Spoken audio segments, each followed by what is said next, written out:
hearts can't be broken. Wild hearts can't be broken.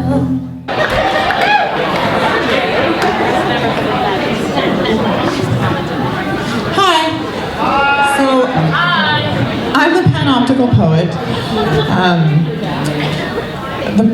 Everybody asks me what Panoptical is, and to me it means looking at the many different viewpoints that are available to us in this world and trying to show some of the viewpoints that maybe get missed. And the symbol across my face has become kind of an international symbol for women, because one of the viewpoints that is often getting missed nowadays is the viewpoints of women that are speaking out about violence.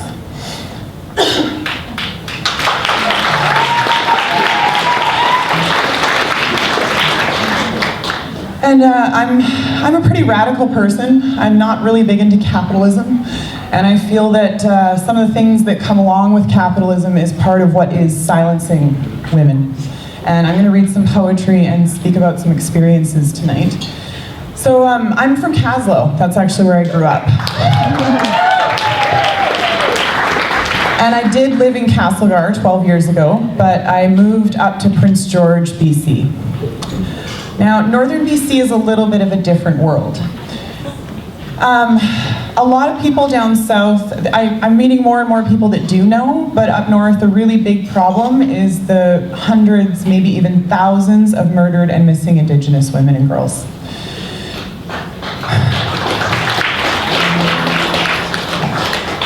So in my time in Prince George, I watched a lot of women from the community go missing, and that was really hard to watch. And then in my last year there, I had a personal experience which has given me an opportunity to speak out more about violence. So I'll speak a bit about that and then read poetry relevant to it. So the reason, I've always, who doesn't want to live in the Kootenays? So I wanted to move back to the Kootenays for a while, but there's good industry and money in Prince George, so I felt kind of stuck there for that.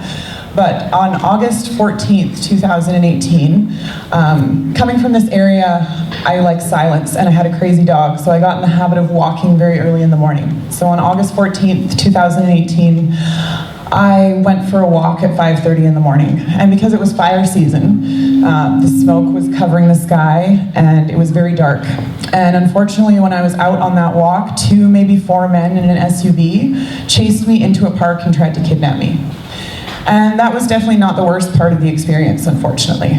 The police officer that showed up to assist me told me to just go home and sleep it off.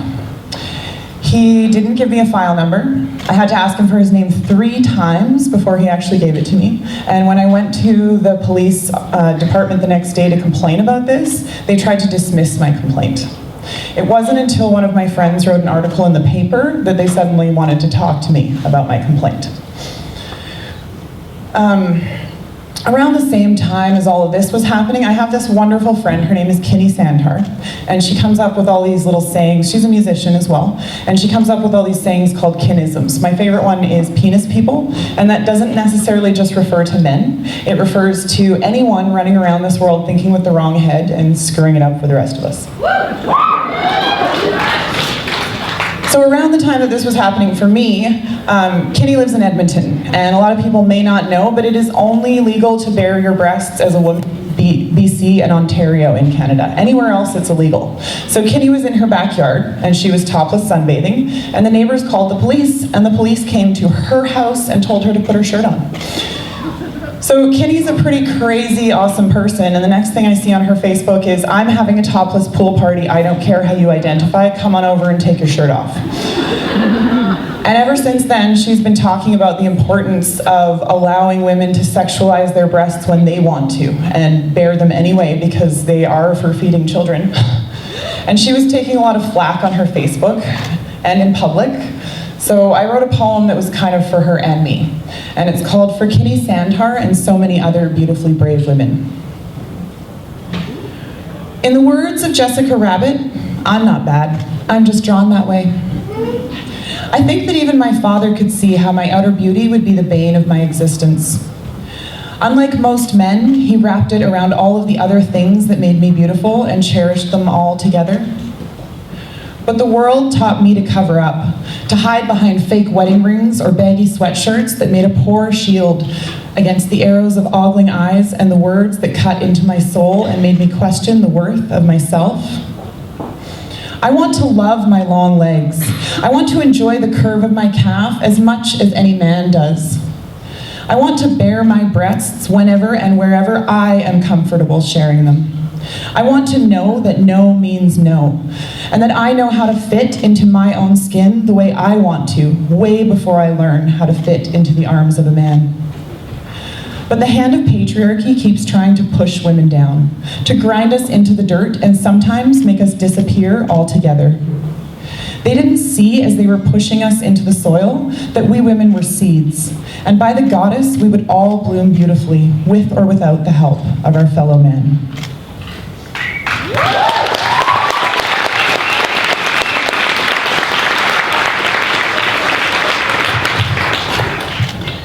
So based on the responses I've seen from the RCMP in Prince George regarding violence against women, I didn't expect much, but I decided to go through the complaint process. The Civilian Review and Complaints Commission is the internal investigators for the RCMP, so it's the RCMP investigating themselves. I went through countless meetings and a year and a half of delays, and they came back to me with a letter saying that they believe that the officer who came to assist me, his conduct was seen as professional. Yeah. I fully disagree with that. Or agree with you guys, but I disagree with that decision. I do have other complaint processes that I'm following through with, and I've been reaching out to press. I've sent so many emails, and I finally got a station in Prince George to cover my story. And I shouldn't have looked at the comments, because you never should, but I did. And one comment that really bothers me, not for myself, but I work as an education assistant, which is what I did in Prince George. So I worked with a lot of vulnerable young women. And I think about how one of them would handle what I've been through in the last year and a half. So it scares me to think that there are people up there with these attitudes. So one of the comments on the article was that I must have been on drugs if I was out at that time in the morning, and because of that, I deserved whatever I got. And that because no crime happened, I shouldn't be whining, and I'm a cop-hating snowflake. So yeah, I disagree, and I have a poem that talks about a lot of different protest stuff, but including the murdered and missing Indigenous women. I'm also an environmental activist, so I have some friends at the Unistoten camp, and something that I really noticed this year was that there was 14 peaceful Indigenous protesters that were unarmed, and they were defending their land at the Unistoten camp, as they have been for years. They sent a 200-man SWAT team in to take out these 14 peaceful protesters, but they can't find missing Indigenous women.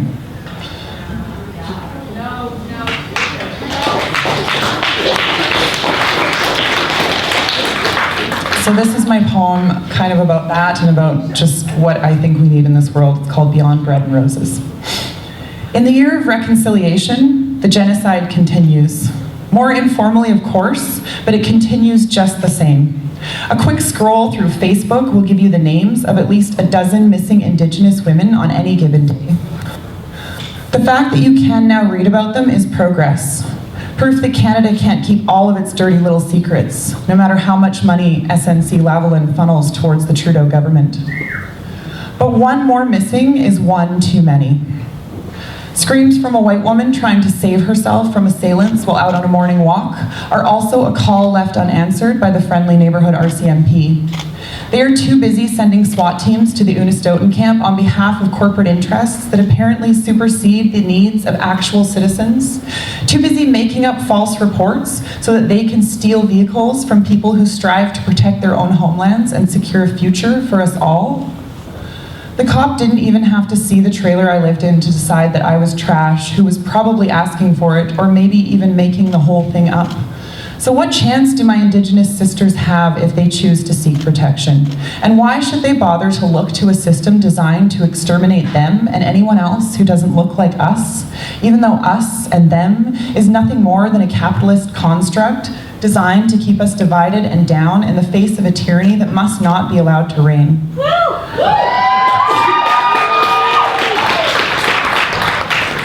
Thousands of sad-faced like buttons won't get the job done, but it's hard to get boots on the ground when 14 peaceful protesters can be declared to be terrorists that warrant a 200-man army-style response. So we take action whenever and wherever we can. Memorials to the murdered are tolerated in town, but out on Wet'suwet'en territory, the empty red dresses swinging in the trees make the red coats angry and nervous. A reminder to them that the women who wore them will never be forgotten, and that the tide of resistance will rise each time they push us to the ground. Because it is long past time to stand up. It is long past time to put aside petty differences and claim the rights that so many of our ancestors fought for. Turtle Island is shaking its back in an effort to jolt us out of our complacency, but as usual, the colonizers have charted us a course down the path to disaster. This time, it has to go beyond a battle for bread and roses.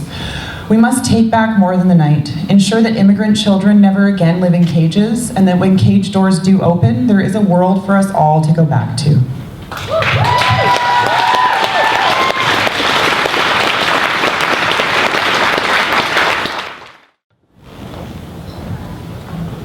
So one of the references I made in there is about red dresses.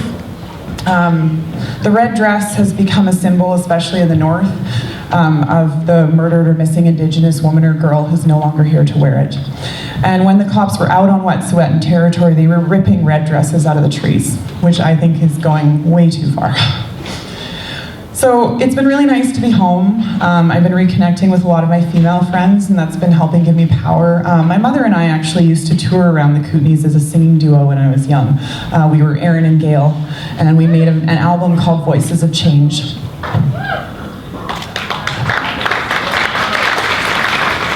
And one of the songs on that album was called Care for Yourself. It's a song my mother wrote about, I guess, female empowerment and loving yourself, which is a really important thing that can be hard for women to do in a world that doesn't really value us.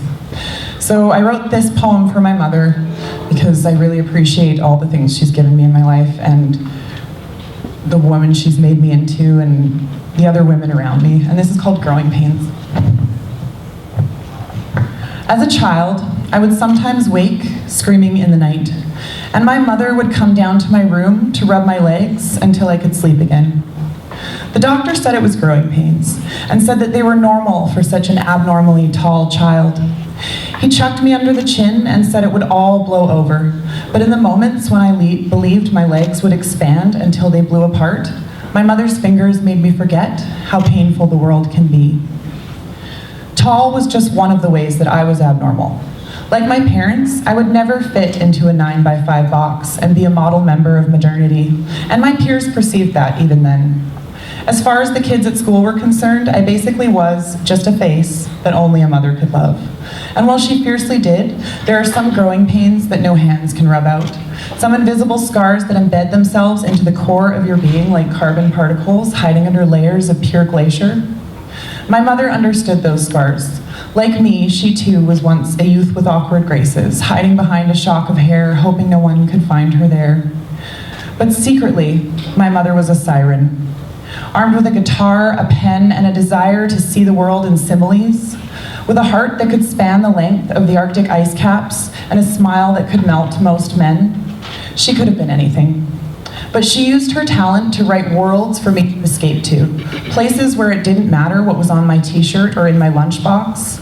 She showed me how to move mountains with metaphors and litter my life with alliteration, so that one day I could script the story for myself, instead of just being an extra, seen as directed by society. Even though she couldn't wipe away every tear and kiss each bruise, my mother stretched herself into a foundation for my being, and I only hope I can grow to be half the woman she is.